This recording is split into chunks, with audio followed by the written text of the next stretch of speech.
Welcome back, everyone. Ready for another deep dive? Always. Well, today we're going back in time a bit, back to 1915, to explore a book that was, let's just say, pretty ahead of its time. Intriguing. It's called Psychology of the Unconscious, and it was written by Beatrice M. Hinkle.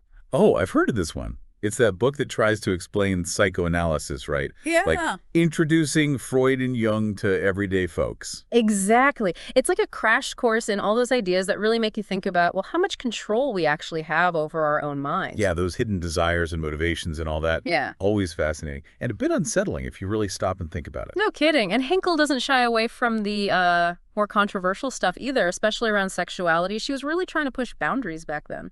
Makes sense considering the time period. So, what's our mission in this deep dive? What are we hoping to uncover in this book? Well, I think one of the big things is to see how Hinkle takes these really complex ideas and tries to make them relatable, to show how they can help us understand not just ourselves, but also the world around us. Right, like how these unconscious forces might be playing out in our relationships, our work, even in art and religion. That's what always gets me, the idea that there's this whole hidden world operating beneath the surface of our everyday lives. Exactly. And one of the most fundamental ideas the book explores is this notion that so much of what we do, how we behave, even how we think, is driven by stuff we're not even aware of. It's like, have you ever done something and then thought, whoa, where did that come from? All the time. Like you blurt something out in a meeting and instantly regret it, or you suddenly feel drawn to someone you just met and you can't quite explain why. It's like, what's going on in there? Right. And Hinkle would say, that's your unconscious, buddy. It's pulling the strings. And this was pretty groundbreaking stuff, especially because Freud linked a lot of these unconscious desires to, well, sexuality, which was a pretty taboo topic back then. Oh yeah, definitely ruffled some feathers. It's like suddenly we're not just rational beings making conscious choices, but we're driven by these primal urges we might not even be aware of. And the thing is, even if we want to become aware of them, it's not always easy. Hinkle talks about this concept of resistance. Basically, it's our conscious mind trying to block access to those hidden desires. So it's like our minds are playing this constant game of keep away with themselves. That's a pretty wild thought. And I guess it makes sense, right? We might not always be ready to face what's lurking down there in the depths. Exactly. It's like, imagine trying to ignore this nagging feeling that something in your life needs to change. You know deep down something needs to shift, but your mind comes up with all these reasons why you should just stay put. Yeah, you're comfy in your routine, even if it's not really making you happy. Right. And Hinkle says that's resistance at work. And if we want to really understand ourselves, we have to understand this resistance to see how it's keeping us stuck in those old patterns. Okay, I'm starting to see how this gets really complex. So how do we even begin to untangle all of this? How do we differentiate between what's conscious and what's unconscious? Well, Hinkle talks about these two different types of thinking. She calls them directed thinking and dream or fantasy thinking. Directed thinking. I'm guessing that's the kind we use when we're, awake and alert, trying to solve problems or plan our day. You got it. It's that logical, step-by-step thinking we use to navigate the world, the kind we're using right now to have this conversation. Makes sense. And then dream thinking, I imagine that's more about, well, dreams, right? Those weird, often nonsensical stories our minds cook up when we're asleep. Exactly. It's less about logic and more about those free-flowing associations and emotions. You know how in dreams, time and space can get all warped and things don't have to make sense. Yes, like anything goes in the dream world. That's your unconscious mind at work, weaving together images and feelings in a way that might not make sense on a conscious level. But Hinkle argues that those dreams can reveal a lot about our deepest desires and fears, if we know how to interpret them, of course. Okay, so it's like our unconscious is speaking to us in this symbolic language, like those dreams are trying to tell us something. Exactly.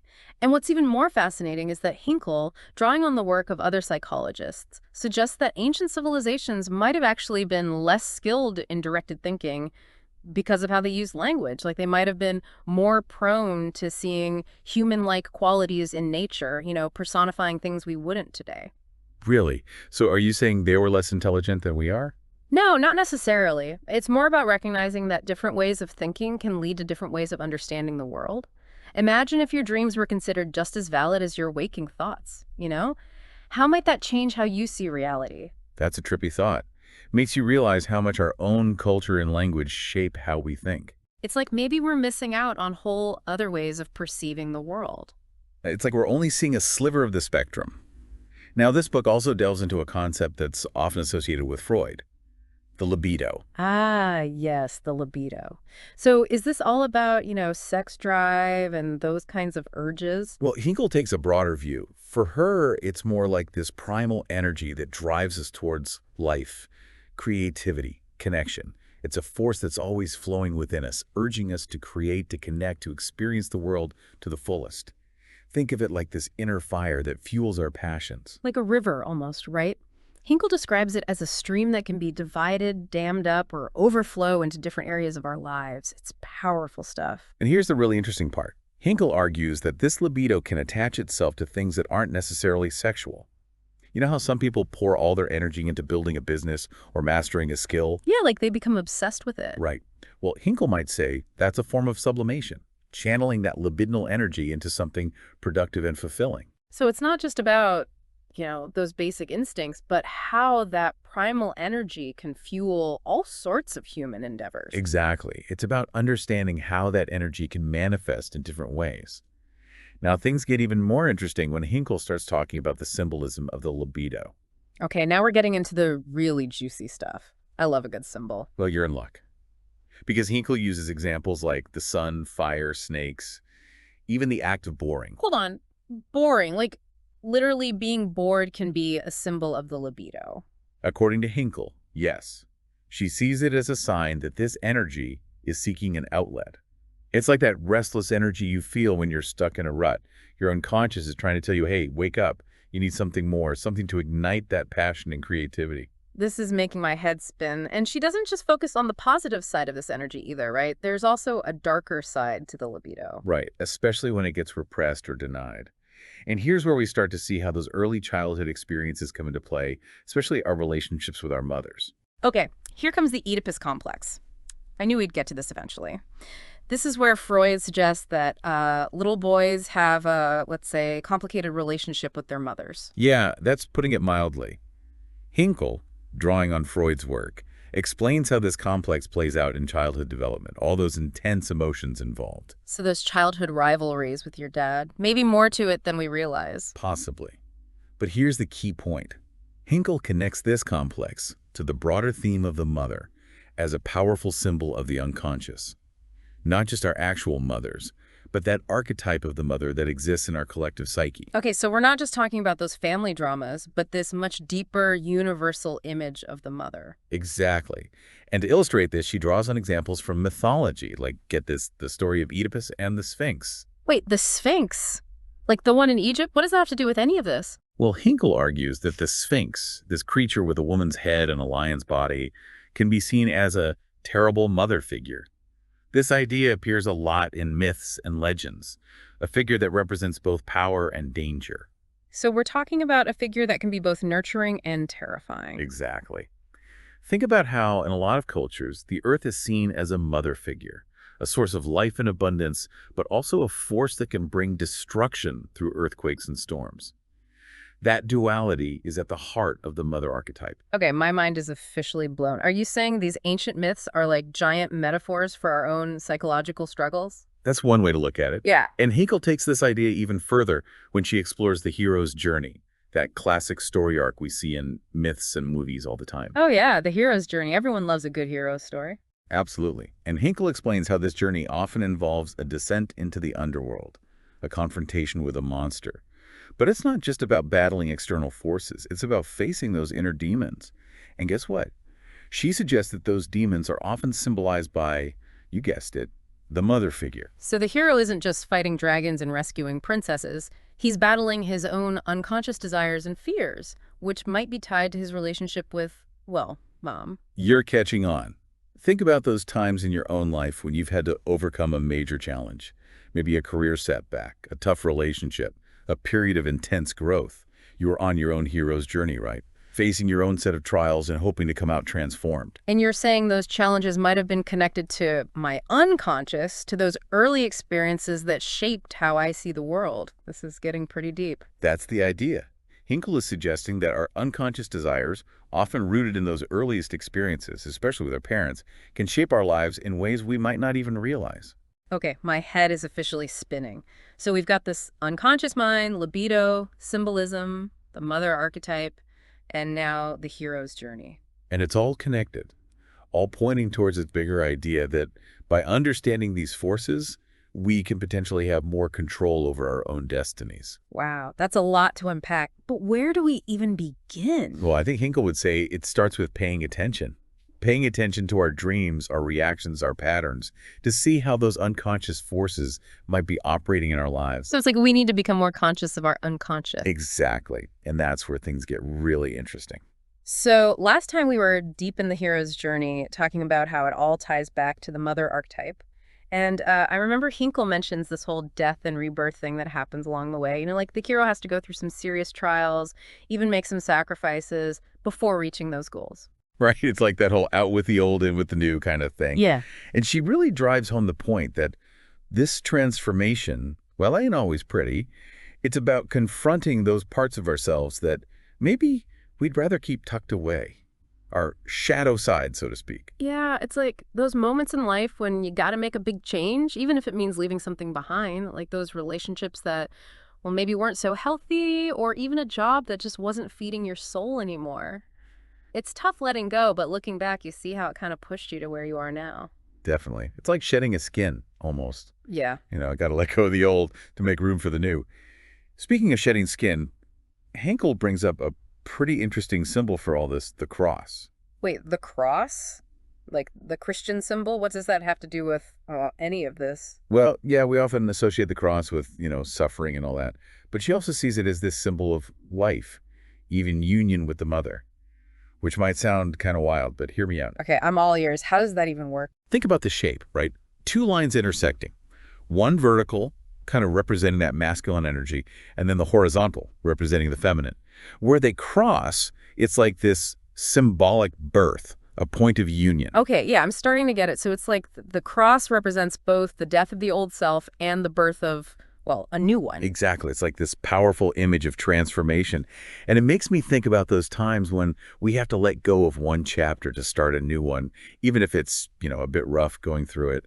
Makes you think about all the different ways those kinds of symbols pop up throughout history, doesn't it? Like the same story being told in different forms. It's like our unconscious mind keeps finding ways to express these universal truths, I guess you could say. Now, Hegel connects all this to the idea of work, too. And I don't just mean punching the clock, but like that bigger sense of meaningful effort. Yeah, finding your purpose, all that. It's something we hear a lot about these days. Right, and Hinkle sees work as this way to kind of drain the unconscious, like channeling that libidinal energy into something productive. So it's not just about bringing home the bacon. It's about finding that thing that gets you up in the morning that makes you feel, well, alive.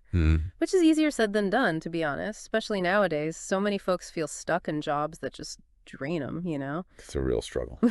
But Hinkle's point is that finding work that really resonates with you, something you're passionate about, it's essential for, well, your whole being, really. When you're engaged in work that aligns with, your values and all that, there's this sense of flow, this feeling of being totally absorbed in what you're doing. Yeah, like that feeling of being in the zone when time just flies by because you're so into what you're doing. But how do we actually find that kind of work? With so many folks feeling kind of lost and disillusioned. That's the million-dollar question, right? Yeah. I think Hinkle would say it starts with understanding yourself, really digging deep into what makes you tick, what brings you joy, what are you naturally drawn to. You got to ask yourself those tough questions to uncover those hidden passions, those things that might lead you to a more fulfilling path. Reminds me of that whole sublimation thing we talked about, channeling that energy instead of, just getting lost in all the distractions of everyday life. Exactly. It's like instead of chasing those fleeting pleasures, you're redirecting that energy into building something beautiful, creating something meaningful, making a difference even. Yeah. Instead of spending hours mindlessly scrolling, maybe we pick up a new skill, volunteer for a cause we believe in, or just spend more time in nature. Those things that actually nourish our souls. Those are all great examples. And Hinkle truly believed that sublimation is essential, not just for individuals, but for society as a whole. So it's like by understanding ourselves better, by becoming more conscious of those unconscious drives, we can actually create a better world. That's the hope. Hinkle's suggesting that we can become more conscious creators of our own lives Yeah. and by extension contribute to something larger than ourselves. So it's not about denying or repressing those desires, but kind of transforming them, channeling them towards something, well, something greater. It's like we're all alchemists in a way, turning those base metals into gold. I love that analogy. Ah. And Hinkle gives some pretty fascinating examples of this process at work in the lives of artists. Those folks who seem to tap into something deeper. Oh, I've always been curious about how the creative process works. Tell me more. Well, she talks about how artists often draw inspiration from, well, they're unconscious. They're tapping into those deep primal energies and give them form through their work. It's like they're translating the language of the soul, right? Making Yeah. the invisible visible. Beautifully put. And Hinkle suggests that by studying art, by really paying attention to those creative expressions, we can actually gain insights into the unconscious mind, not just of the artist, but of the culture as a whole even. So art can be like this window into the depths of the human psyche. Now, that's a thought-provoking idea. Are there any specific examples from the book that really stick out to you? Oh, there's one I find particularly intriguing. It's a case study about a woman who experienced all these vivid dreams and visions, those fleeting images that sometimes pop up as you're drifting off to sleep. Oh, yeah, I've had those. Sometimes they're so bizarre. I'm like, where did that even come from? Right. Well, being a psychoanalyst, Hinkle saw those visions as expressions of, you guessed it, the unconscious mind. So those visions were like messages from the depths trying to, well, communicate something important. But what? That's the question. In this case, the woman's visions were full of symbolism related to the sun, stars, fire, Yeah. light, all that. Sounds pretty cosmic. What did Hinkle make of all that? She saw those symbols as representations of, the libido. Specifically, the woman's longing for something more, for spiritual enlightenment, connection with something greater than herself, that kind of thing. So, like, her unconscious was guiding her towards a higher purpose using this symbolic language. That's one interpretation.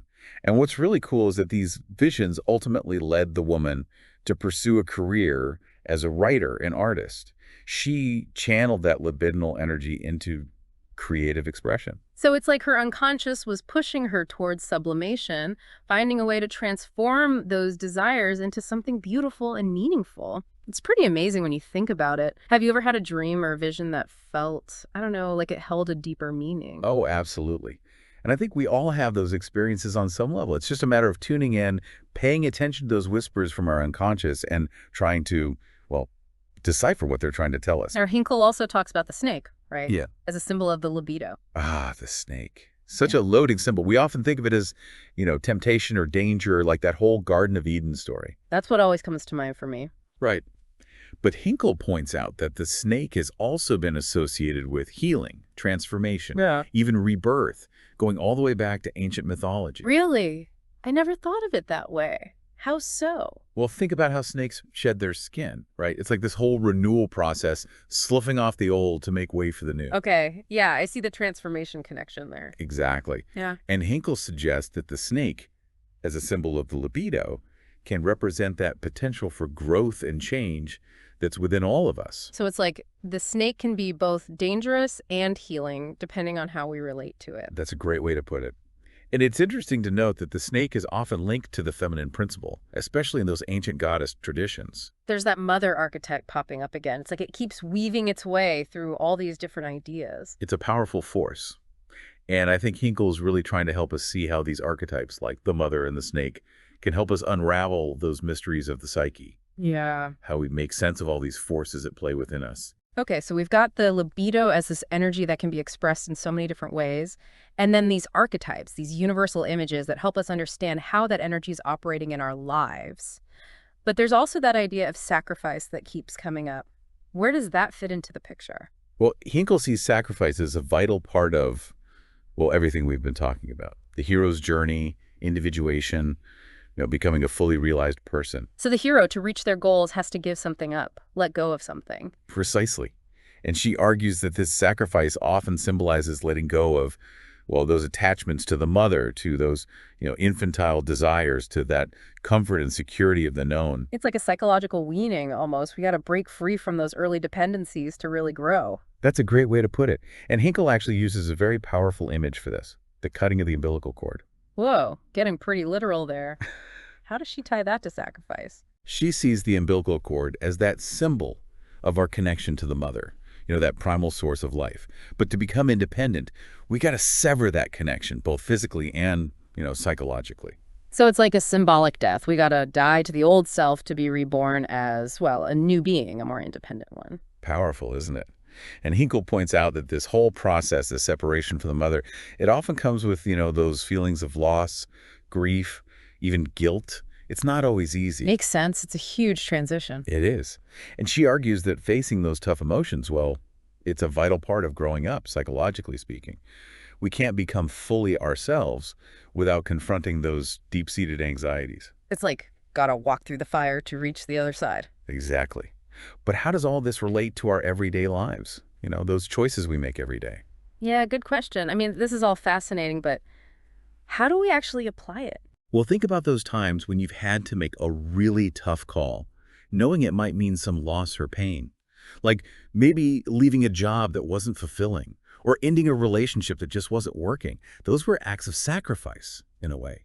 Letting go of the familiar, the comfortable, to create space for something new, something potentially more fulfilling. Makes you really think about the choices we make and the sacrifices involved, doesn't it? Now, I remember Hinkle also connects all this to the idea of religious ritual, which seems like a big leap from these really personal concepts to something as, well, structured and formal as religion. It might seem that way, but she's suggesting that these rituals throughout history have often been ways of acting out those unconscious processes of sacrifice and transformation, just in a symbolic way. So those ancient rituals, where they'd sacrifice animals, even humans, you're saying those were all about the libido and the mother archetype. It's not quite that simplistic.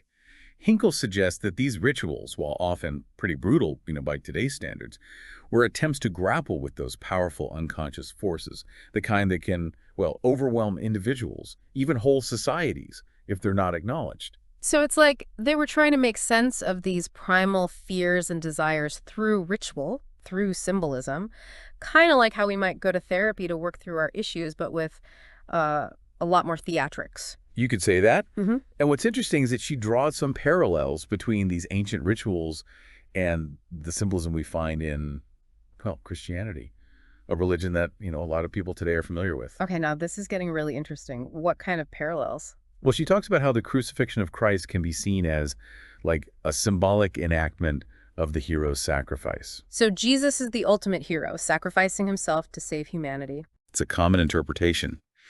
And Hinkle suggests that this myth has such a powerful hold on people because it taps into those universal themes of sacrifice, death, and rebirth. Themes that are, well, fundamental to the human experience, no matter what your beliefs are. It's a story that speaks to something deep within us, even if we don't consciously understand all those layers of symbolism. Exactly. And of course, we can't talk about the crucifixion without mentioning Mary, the mother of Jesus. She plays a pretty significant role in all this symbolism, too. Oh boy, here comes that mother archetype again. It's like, she's everywhere. She is a recurring theme, and for good reason. Hinkle suggests that Mary, as the mother of God, embodies, well, both sides of the feminine, the nurturing and the terrifying. So she represents both the source of life and the inevitability of death. That's a lot for one figure to carry. It is. And Hinkle argues that by understanding these archetypes and the rituals that have grown up around them, we could start to understand those complexities of the human psyche, how we've grappled with these fundamental forces throughout history and even, in our own personal lives. It's like these ancient myths and stories, they're still relevant today, even if we don't always consciously get the symbolism. They're like echoes from the past, speaking to something deep within us. Beautifully put.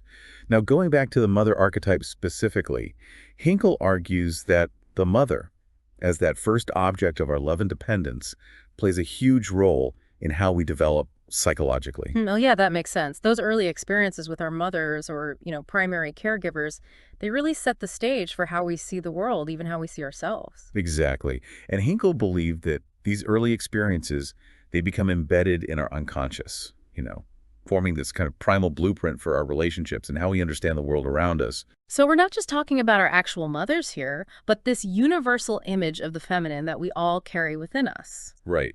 And Hinkle explores how this archetype has been expressed throughout history, not just in our personal lives, but in art, literature, spirituality, across all sorts of cultures. So like goddesses, earth mothers, fertility symbols, all that good stuff. You got it. Hinkle sees these figures as expressions of the mother archetype, embodying both those nurturing and terrifying aspects of the feminine. That duality keeps coming back, doesn't it? Yeah, it's like a constant tension between those two forces. Do you have an example from the book that illustrates this idea? One that comes to mind is the myth of Demeter and Persephone, that classic Greek story, Hmm. about a mother's grief and a daughter's journey into the underworld. Oh, yeah, I vaguely remember that one from school. Persephone gets kidnapped by Hades, and Demeter is, like, totally heartbroken. That's the gist. Yeah. But Hinkle interprets this myth as a symbolic representation of the separation from the mother that, well, we all have to go through. So Persephone's trip to the underworld is like leaving the safety of the mother's womb, going out into the world to, make our own way. Exactly. And Demeter's grief, well, that represents the pain and loss that both mother and daughter experienced during that separation. It's not easy to break those early bonds, even when it's necessary for our growth. But Persephone does eventually return to her mother, right? So it's not like a complete and total break. Right. And Hinkle sees this cyclical pattern of separation and return as like a vital part of development.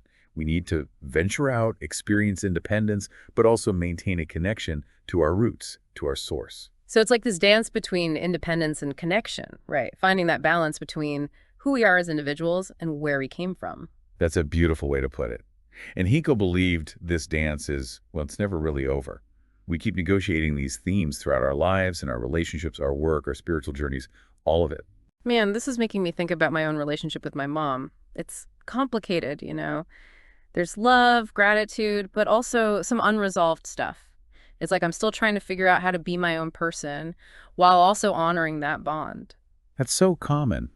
And Hinkle's work suggests that by understanding these archetypal patterns, we can start to make sense of those personal experiences. Like, she's giving us a new language to understand these complex dynamics. Okay, so how do we actually do that? How do we work with these archetypes in a way that, well, actually helps us? Hinkle suggests one powerful way is through dream analysis. Ah, dreams. We talked about those earlier, right? I'm still trying to figure out what some of my own crazy dreams mean. Dreams can be such a goldmine of insight into the unconscious. And Hinkle argues that by paying attention to those symbols and archetypes that pop up in our dreams, well, we can gain a deeper understanding of our own inner landscape. Like our unconscious is sending us messages in this symbolic language. So, like, if I keep dreaming about snakes, maybe I need to look at my relationship with the feminine. Or maybe work through some fear of the unknown. Could be. Or the snake could represent something else entirely. It's important to approach dream interpretation with an open mind, Be willing to explore different perspectives. There's no one-size-fits-all dictionary for dream symbols. Makes you realize how much there is to learn about ourselves, right? Like, there's this whole world within us that we're just beginning to explore. That's the beauty of this work. It's a lifelong journey of self-discovery. And speaking of journeys, Hinkle also talks about regression in relation to the mother archetype. This is where things can get a little tricky. Okay, I'm sensing some potential danger here. What exactly is regression? It's basically a psychological defense mechanism. It's like retreating to an earlier stage of development when we're feeling, overwhelmed or threatened. So, like, when I'm stressed out and suddenly I want to curl up in bed and eat cookies like I'm 5 years old again? That's a perfect example. And Hinkle suggests that regression can sometimes involve this unconscious longing for, well, the mother, for that primal sense of safety and security we felt as kids. So it's like when we feel lost and alone, and we just want to go back to a time when things felt simpler, when someone else was taking care of us. That's a powerful image. Yeah. And while regression can be a temporary coping mechanism, a way to soothe ourselves, it can become a problem if it stops us from dealing with, the challenges of being a grown-up. So like anything else, moderation is key. A little regression now and then is fine, but if we get stuck in those patterns, it can prevent us from growing up. Exactly. It's about finding that balance, honoring our need for connection and security, but also embracing those challenges, those opportunities for growth that come with being an adult. Yeah, there's also that idea of the terrible mother, right? Something we've touched on before. Can you tell us more about that? Sure. The terrible mother. She's like a shadow aspect of the mother archetype, embodying those destructive, even, murderous impulses that could be associated with the feminine. Okay, now that sounds intense. What makes this figure so important? Hinkle argues that the terrible mother, she represents those parts of the feminine that have been, well, repressed or denied, especially in those patriarchal cultures that emphasize, the nurturing, submissive side of womanhood. So it's like the dark side of the feminine, the part that's been hidden or demonized. Great analogy. And she suggests that by confronting this shadow figure, we can begin to, integrate those repressed energies and move towards a more complete understanding of the feminine, both within ourselves and in the world around us. So it's not about denying or fearing this terrible mother, but like recognizing and accepting her as part of this bigger archetypal pattern, acknowledging that the feminine, just like anything powerful, has both light and shadow. Exactly. And Hinkle points out that we often project this terrible mother onto, external figures like witches, monsters, even powerful women in our lives. So instead of seeing these figures as like reflections of our own shadow selves, we try to demonize them or destroy them. That's the danger. And she believed that this kind of projection, well, it can be really harmful, both for individuals and for society as a whole. It's like we create our own monsters by refusing to acknowledge the darkness within ourselves. Exactly. And Hinkle believed that by understanding these archetypal patterns and working to, integrate our own shadow selves, we can start to heal those projections and create a more balanced, more harmonious world. Wow, this is a lot to take in. So as we wrap up, what would you say is the most important takeaway from all of this? I think Hinkle's book, even though it's over a century old, it offers this timeless message. We are all shaped by unconscious forces, forces that often stem from those early experiences, especially with our mothers. So we're not just products of our environment, we're also shaped by these deep-seated patterns that are like woven into our very being. Precisely. And she encourages us to become more aware of these forces, to explore their symbolism, in our dreams, myths, even in those everyday moments. It's like she's giving us a key to unlock that hidden language of the unconscious. And by learning to speak that language, maybe we can understand ourselves better and even create a more meaningful life. That's a beautiful way to put it. And on that note, I want to thank you for joining me on this fascinating journey through Hinkle's work. It's been a pleasure. And to our listeners, keep exploring, keep questioning, keep diving deeper into those mysteries of your own mind. You never know what you might discover. Until next time. Goodbye! Last time we were getting into sacrifice and religious ritual. Seems like a pretty big jump from, those personal psychology ideas to something as, well, organized as religion. It might seem that way at first. But Hinkle's point is that these rituals, those ones throughout history, they've often been like symbolic ways of acting out these unconscious processes, the sacrifice and transformation stuff. So those ancient rituals, the ones where they, sacrificed animals, or even humans, you're saying, those were all about the libido and the mother archetype. It's not quite as simple as that. Hinkle suggests that those rituals, while they might seem pretty brutal to us now, were attempts to deal with those powerful unconscious forces. The kind that can kind of overwhelm folks, even whole societies, if they don't get acknowledged. So it's like they were trying to make sense of those deep-seated fears and desires through, well, ritual and symbolism. Kind of like, I guess, how we might go to therapy now to work through things, but with a lot more dramatic flair. You could say that. Yeah. And the interesting thing is, Hinkle draws some parallels between those ancient rituals and, well, the symbolism we see in Christianity. Yeah. Which, is a religion a lot of folks today are familiar with. Okay, now this is getting really interesting. What kind of parallels are we talking about? Well, she talks about how the crucifixion of Christ can be seen as this symbolic enactment of, the hero's sacrifice. So Jesus is like the ultimate hero, sacrificing himself to save humanity. That's a common interpretation, for sure. Yeah. And Hinkle suggests that this myth, it resonates with people so strongly because it taps into those universal themes, right? Sacrifice, death, rebirth, those things that are just kind of fundamental to the human experience, no matter what you believe. It's like a story that speaks to something deep within us, even if we don't consciously pick up on all that symbolism, Exactly. And, well, you can't really talk about the crucifixion without talking about Mary, the mother of Jesus. She plays a pretty important role in all of his symbolic stuff, too. Oh, here we go with the mother archetype again. It's like she's everywhere we turn. She is a recurring theme, and for good reason. Hinkle suggests that Mary, as the mother of God, embodies both sides of the feminine, the nurturing and the kind of terrifying aspects. Yeah. So she represents both the source of life and like the inevitability of death. It's a lot for one figure to represent. It is. And Hinkle argues that by understanding these archetypes and the rituals that have grown up around them, we can begin to understand the complexities of the human psyche, how we've dealt with these fundamental forces throughout history, and, how we still grapple with them in our own lives. It's like those ancient myths and stories, they're still relevant today, even if we don't always consciously grasp the symbolism. Like they're echoes from the past, but they're still speaking to something deep within us. Beautifully put. Now, if we shift back to talking about the mother archetype specifically, Hinkle argues that the mother, as that first object of our love and, dependence, plays a huge role in how we develop psychologically. Yeah, I mean, that makes sense. Those early experiences with our moms or, primary caregivers, they were really set the stage for how we relate to the world and even ourselves. Precisely. And Hinkle believed that those early experiences, they kind of get embedded in our unconscious, like forming this primal blueprint for our relationships and how we understand the world.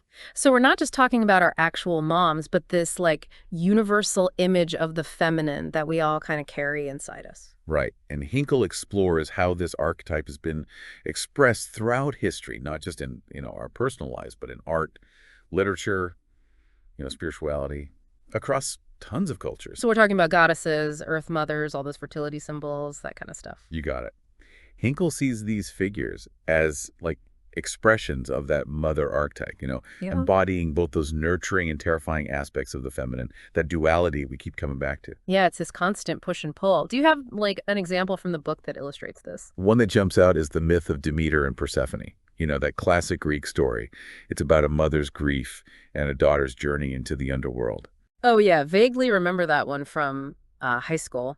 Persephone gets kidnapped by Hades and Demeter is like super upset. That's the basic plot. But Hinkle interprets it as this symbolic representation of, the separation from the mother that we all got to go through. So Persephone going to the underworld, that's like leaving the safety of the mother's womb, going out into the world on our own. Exactly. And Demeter's grief, well, that's the pain and loss that, both the mother and daughter feel during that separation. It's not easy to break those early bonds, even when it's, necessary for us to grow. But Persephone, she does come back to her mom. Right, so it's not like a complete break. Right. And Hinkle sees this cyclical pattern, that separation and return, as essential for, psychological development. We need to venture out, get that independence, but also keep that connection to, our roots, to where we came from. So it's like this dance between independence and connection, finding that balance between who we are as individuals and, where we came from. That's a beautiful way to put it. And Hinkle believed this dance, it's never really over. We keep negotiating these themes throughout our lives, in our relationships, our work, even our spiritual journeys. Man, this makes me think about my own relationship with my mom. It's complicated. There's love, yeah, and gratitude, but there's also, like, some stuff that's not really resolved. It's like I'm still figuring out how to be my own person, but also honor that, that bond. It's super common. In Hinkle's work, it suggests that by understanding these archetypal patterns, we can start to make sense of our own experiences.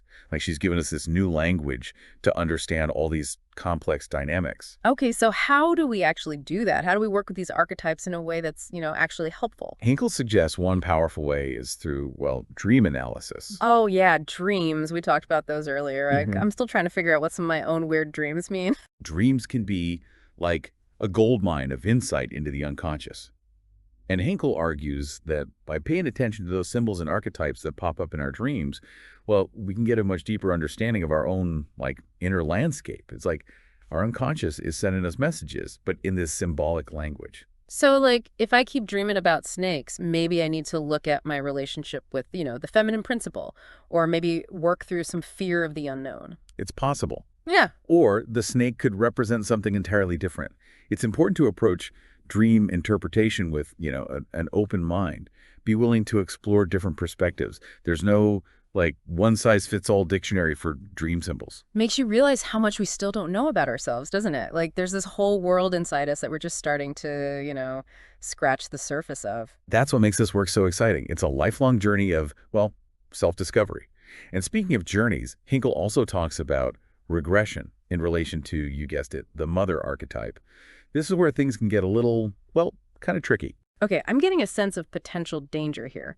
What is regression exactly? It's essentially a psychological defense mechanism. It's like retreating to an earlier stage of development when we're feeling, overwhelmed or threatened. So like when I'm stressed out and suddenly want to curl up in bed with like a bowl of cookies and pretend I'm 5 again. Perfect example. Yeah. And Hinkle suggests that regression can sometimes involve this unconscious longing for the mother, that primal sense of safety and security we felt as kids. So it's like those times when we feel lost and we just want to go back to a time when things felt, I don't know, simpler, when someone else was taking care of everything. That's a powerful image. And while regression can be like a temporary way to cope, to kind of soothe ourselves, it can be problematic if it prevents us from, dealing with the challenges of adult life. So like anything, it's about moderation. A little regression now and then is okay. But if we get stuck in those patterns, it can hold us back from growing up. Exactly. It's about finding that balance, honoring our need for connection and, feeling secure, but also embracing those challenges, those opportunities for growth that come with being an adult. Now, Hinkle also talks about that terrible mother figure, right? Something we've touched on before. Can you tell us a bit more about that? Sure. The terrible mother, she's kind of a shadow aspect of the mother archetype. She embodies those destructive impulses, even, murderous ones that can be associated with the feminine. Okay, that sounds pretty intense. Why is this figure so important? Hinkle argues that the terrible mother, she represents those parts of the feminine that have been, well, kind of repressed or denied, especially in, patriarchal cultures that emphasize the nurturing and, submissive aspects of womanhood. So it's like that dark side of the feminine, the part that's been hidden or maybe even demonized. Great analogy. And she suggests that by confronting this shadow figure, we can actually start to integrate those repressed energies and move toward a more complete understanding of the feminine, both within ourselves and, in the world around us. So it's not about denying or fearing this terrible mother, but like recognizing and accepting her as part of this bigger archetypal pattern, acknowledging that the feminine, just like anything powerful, has both, light and shadow sides. Exactly. And Hinkle points out that we often project this terrible mother figure onto, external figures, like witches, monsters, even powerful women we encounter in our lives. So instead of seeing those figures as like reflections of our own shadow selves, we try to, demonize them or destroy them. That's the danger, yeah. And Hinkle believed that this kind of projection, well, it can be really harmful both for individuals and for society as a whole. It's like we create our own monsters by refusing to acknowledge the darkness within ourselves. Powerful insight. And Hinkle believed that by understanding these archetypal patterns and, working to integrate our own shadow selves, we can start to heal those projections and hopefully create a more balanced, more harmonious world. Wow, this has been an incredible deep dive. I feel like my mind has been, stretched in all sorts of directions. As we wrap up, what would you say is the most important takeaway from Hinkle's work? I think her book, even though it was written, over a century ago, it offers this timeless message.